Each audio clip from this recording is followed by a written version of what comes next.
Будет проводиться работы и по реконструкции газовых сетей. Здесь почти на каждом перекрестке есть большая магистральная газовая труба. Их тоже будем всех менять. И в этом году мы начнем работу с инженерных сетей. То есть будем идти захватками. Начнем с улицы Кулаковского и пойдем до здания Лорпа. Это первый этап. В этом году начнем замену инженерных сетей, подготовку основания. Завезем часть материала, чтобы ударными темпами в 2022 году к столетию республики первый этап закончить. Это от Лорпа до, повторюсь, до Кулаковского полностью. Замена тротуарной плитки на гранитную плитку, гранитные бордюры. К слову сказать, здесь длина всего проспекта 2,8 километра. Бордюров дорожных будет порядка 9 километров. Значит, все будет в граните. Бордюры при пешеходной части будут заменены на гранитные. У нас будут заменены опоры. Большая работа ведется для того, чтобы избавиться от проводов, которые вот у нас сейчас над проспектом Ленина, завести их всех под землю, да. И одна из задач, по которой мы спускались здесь в коллектор, уже третья неделя прошла, как мы были в коллекторе, в том, чтобы найти возможность обеспечить прокладку этих проводов в отдельных кабель-каналах внутри коллектора. Как вариант, я думаю, это вполне реально. Своими глазами посмотрел, там есть пространство. И я так понимаю, в советское время там уже была спецсвязь и прочее организовано. Вот. Будут заменены остановочные павильоны. У нас всего 11 остановок будет. Часть из них будет теплые, они все будут в одном стиле. Будут заменены все малые архитектурные формы. Они тоже будут все одинаковые. В рамках реконструкции проспекта Ленина общественные пространства будут реконструированы. Так, сквер Московский у нас станет IT-сквером. Совместно с Ростелекомом реализуется эта задача. Мы избавимся от всеми нелюбимых заборчиков, которые есть на проспекте Ленина. Эти заборчики, их останется всего 500 метров в тех местах, где есть пешеходные переходы, где есть, значит, остановочные пункты транспорта. Там, где по ГОСТу уже никак нельзя уйти. В целом от этого уйдем.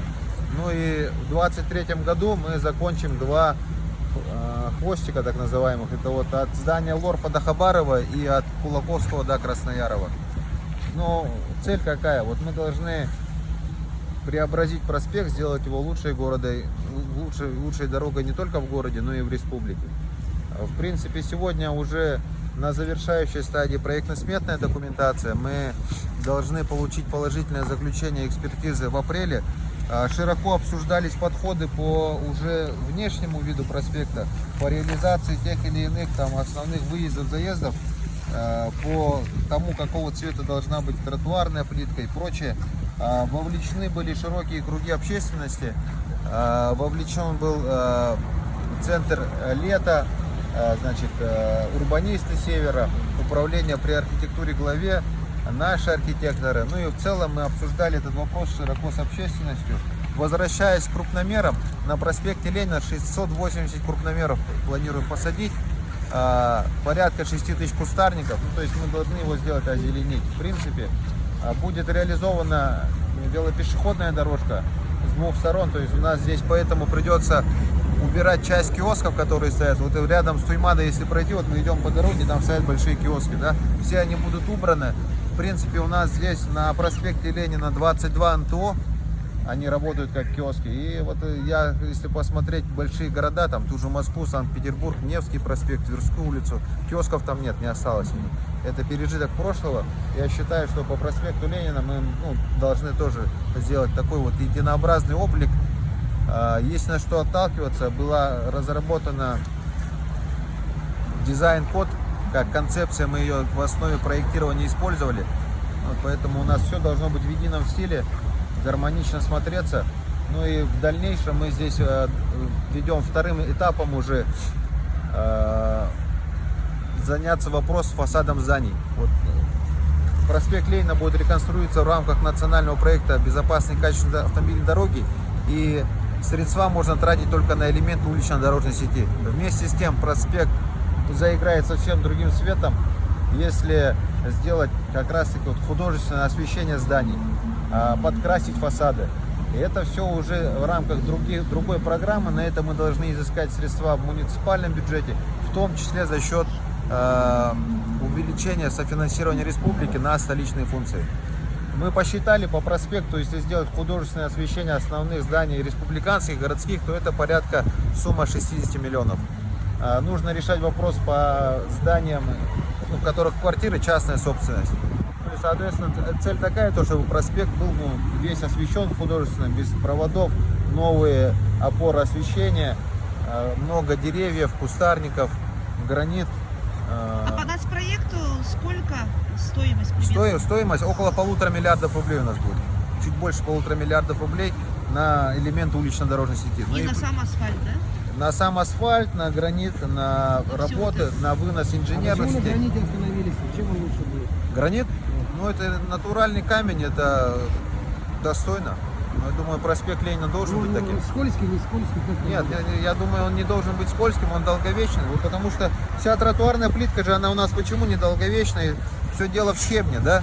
А у нас щебень сам по себе, ну, такой хрупкий, поэтому и асфальт, и тротуарная плитка, она страдает из-за качества цемента и щебня. А если понадобится какие-то там коммуникации ремонтировать, что-то там Ну произойдет? вот поэтому мы весь следующий год будем ремонтировать все подводящие сети от домов к коллектору, к колодцам. Будем ремонтировать газовые сети, переходы. Будем заниматься инженерными сетями в плане проводов всех этих. И ремонтировать коллектор в той части, где труба, там колодцы. По большому счету весь вот этот строительный сезон у нас будет связан с инженеркой. Чтобы в 2022 году уже махом все здесь сделать. Да. Остановки перенесут? Остановки некоторые будут передвигаться, да, в рамках Какие? проекта. Может, У нас вот центральная, да, она будет отведена от части перекрестка, плюс у нас будет там отведена остановка. Но они все станут удобнее, между ними всеми будет расстояние 450 метров удерживаться. Плюс у нас необходимо в рамках реконструкции проспекта, вот мы сегодня уже понимаем, что часть автобусов мы уведем на Орджоникидзе улицу, часть на Ярославского, потому что сегодня здесь по проспекту ездит 11 маршрутов. Да, и то есть для многих жителей вот того же спального района там с Ярославского приходится идти сюда, хотя было бы логично ездить по Ярославску. Поэтому автобусные остановки спроектированы так, чтобы сократить количество автобусов маршрутных по проспекту Ленина. Евгений Николаевич, а скажите, только ли по центру все будут вот эти изменения? Да, если вы станете мэром, то какое внимание будете уделять пригородам? Например, как насчет подведения нормальных коммуникаций, там, чтобы свет был постоянный, допустим, круглогодичный в сторону расширенных территорий города, да? И плюс вот эти затопляемые территории очень сильно беспокоят горожан. Плюс да, совершенно. водоснабжение, канализация. Ну, проспект это все хорошо, красиво, по граниту будем ходить, а в пригородах что? Ну, вот по пригородам у нас отдельное понимание, да, пригороды. Смотрите, я считаю, что у каждой пригородной территории нашей городской агломерации должна быть внутренне разработана своя стратегия. Ну вот если смотреть Табагу, то Табага будет воротами города Якутска. Мост построит, и основной транзит груза, приезжающих людей автомобилем, это будет через Табагу. Поэтому Табагу мы должны строить как ворота Якутска, развивать ее в этом контексте, как транспортно-логистический центр и прочее. Например, другой мыс Кангаласы. Вот по Кангаласам уже сегодня вектор развития заложен, да? Это ТАСЭР, это гранильный центр, плюс большая работа должна быть проведена относительно строительства там суперкампусов. Поэтому около вот этой идеи, около драйвера роста, связанного с образованием, с производством, это вот будущее Кангаласов. Мы сегодня, уже понимая то, что по каждому пригородной территории нужно будет принимать какие-то вот драйверы роста, мы понимаем, что первое, что сегодня нужно делать, это инфраструктура. Поэтому, если вы заметили, то за 2 года мы отремонтировали дороги в очень большом количестве в пригородах. Да? Только за прошлый год мы 14 объектов, это 10 километров, делали в пригородах. А тракт, например, Покровский тракт постоянно летом в пробках. Если Ленский мост, допустим, придет, как туда добираться? Покровский тракт у нас будет 4-полосным. Проект разрабатывается, будет полная его реконструкция. С Покровского на Табагу 4-полосной мы тоже проект делаем. Дорога будет 4-полосной, плюс, значит, стратегически с южной стороны города Якутска мы сейчас разрабатываем концепцию строительства объезда города, чтобы можно было, не заезжая в город, уйти четырехполосной дорогой для большегрузной техники в сторону Вилюйского тракта, чтобы транзитная техника ушла. А для легкового транспорта мы уже с этого года начнем делать альтернативные пути для Покровского тракта. В этом году будет заасфальтирован Старопокровский тракт, 3 километра 700 метров. Будет заасфальтирована улица Ивана Кульбертинова и Нагорная. То есть с Сергеляского шоссе можно будет уйти по Ивана Кульбертинова, по Старопокровскому тракту и выйти у речевой школы на Покровский тракт. Соответственно, не надо будет стоять в этой пробке. Или обратно заехать в город можно будет таким образом. Плюс на 22 год у нас стоит асфальтирование самой речевой школы и Птицевод, там улица Птицевод у них центральная. Тогда можно будет уйти по речевой школе, по Птицеводу и там уже через Стерх выехать опять же на Сергеляское шоссе. То есть два варианта объезда будет в южной стороне города Якутска. Я вот пригороды сказала, имела в виду загородные территории тоже. То есть там же ни водоснабжения, канализации тоже нет, да? Вот. Ну, Это я хотела еще у нас спросить, в не принципе, только да, пригороды. по отрасли ЖКХ очень много точек для развития. Я не буду называть это проблемой, точка для развития. Но вот одна из них, которую вы затронули сперва, это освещение. У нас 14 тысяч, около 14 тысяч опор, из них только 3 энергоэффективные, остальные это тысячи киловатт, которые выходят в десятки миллионов рублей. Порядка 60 миллионов рублей мы платим ежегодно для уличного освещения. Это резерв, с которого можно брать средства. Да? Вот, как мы собираемся решать? Порядка 7 тысяч опор еще необходимо строить, чтобы осветить город весь. Сегодня 64% только освещено. И для этих целей нам необходимо порядка, вот если разом сегодня положить, около 600 миллионов. Но мы понимаем, что столько денег вот разом не найдем, поэтому проведена работа с республикой по увеличению коэффициента на столичные функции. Вот столица должна быть освещена. Республика, Арсений Сергеевич поддержал нас в этой идее, и в ближайшее время мы ожидаем увеличения порядка на 100 миллионов точно. И эти деньги будут направлены на две цели. Это освещение и теплые остановки. Вот мы договорились, что дайте нам денег, вот мы осветим город. И за 2 года, вот я планирую, у нас сегодня около 380 миллионов ежегодно на столичные функции. Если нам будет доведена хотя бы эта сумма за 2 года, то мы осветим где-то 400, может 500 опор сделаем.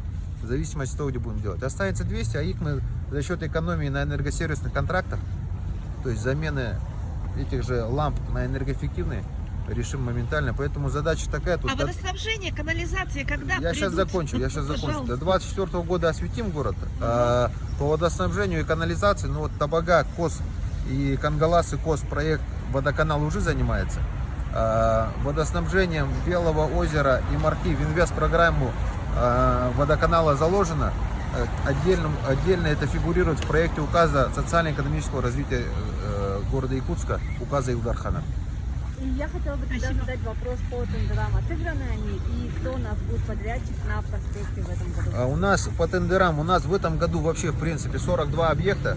Из этих 42 объектов 6 уже имеют подрядчиков. 2 из них работают с прошлого года, мы опережающим темпом пошли.